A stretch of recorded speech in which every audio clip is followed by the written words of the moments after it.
यदि आप किसी भी बिजनेस में एक बार निवेश करके लाखों रुपए महीने कमाना सोच रहे हैं, तो बिल्डिंग मटेरियल बिजनेस आपके लिए बेहतर विकल्प है। इस व्यापार में कभी भी मंदी नहीं आती, यानी कि कभी बंद नहीं होता और हमेशा चलता रहता है। हालांकि इंडिया में बिल्डिंग मटेरियल बिजनेस का विकास काफ़ी तेज़ी से हो रहा है। यही कारण है कि इस व्यापार को बहुत सारे व्यक्ति शुरू करना चाहते हैं, लेकिन कुछ जानकारी के अभाव में इसे शुरू नहीं कर पाते हैं। आज हम इस आर्टिकल के माध्यम से जानेंगे कि बिल्डिंग मटेरियल बिजनेस कैसे शुरू करें, इस व्यापार को शुरू करने में कितनी लागत लगेगी, इस व्यापार से लाभ कितना होगा आदि। तो इस पोस्ट को लास्ट तक जरूर देखें।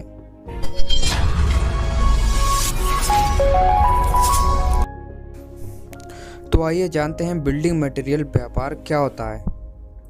जब भी कोई व्यक्ति एक नया घर बनवाता है तो उस समय निर्माण के कार्य में कई प्रकार के मटेरियल और उपकरण की आवश्यकता पड़ती है।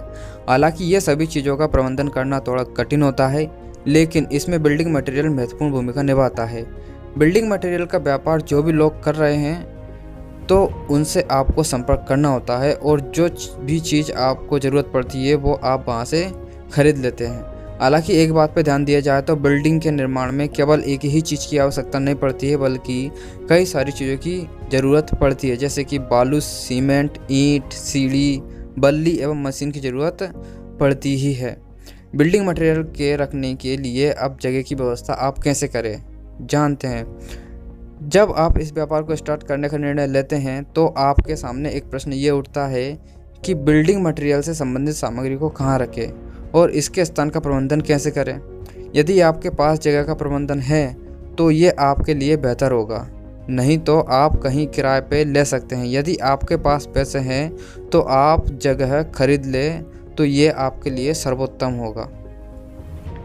चलिए आगे बढ़ते हैं, जानते हैं क्या बिल्डिंग मटेरियल उधार में लेना ठीक होगा।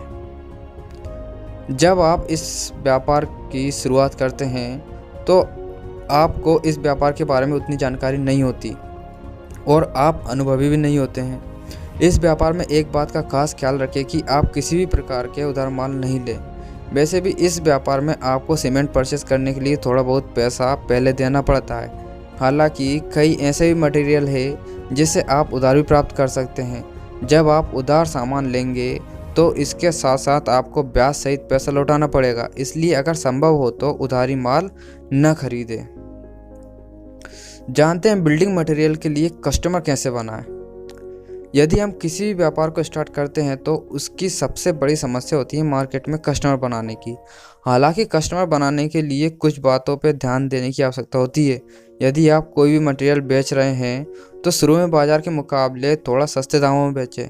इससे आपका कस्टमर ज़्यादा से ज़्यादा बढ़ेगा और इसका लाभ आपको 3 महीने के भीतर देखने को मिल जाएगा।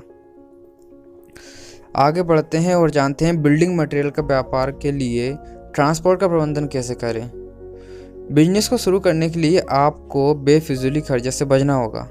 अब बात करें सामान को कस्टमर तक पहुंचाने के लिए ट्रांसपोर्ट के प्रबंधन का, तो आप गाड़ी किराए पे रख सकते हैं या फिर अपना ट्रांसपोर्ट खोल सकते हैं। हालांकि व्यापार के स्टार्टिंग में आप गाड़ी का प्रबंधन किराए पे ही करें तो अच्छा होगा। अब आपका बिजनेस बड़े स्तर पर हो जाए तो आप अपना ट्रांसपोर्ट खोल सकते हैं।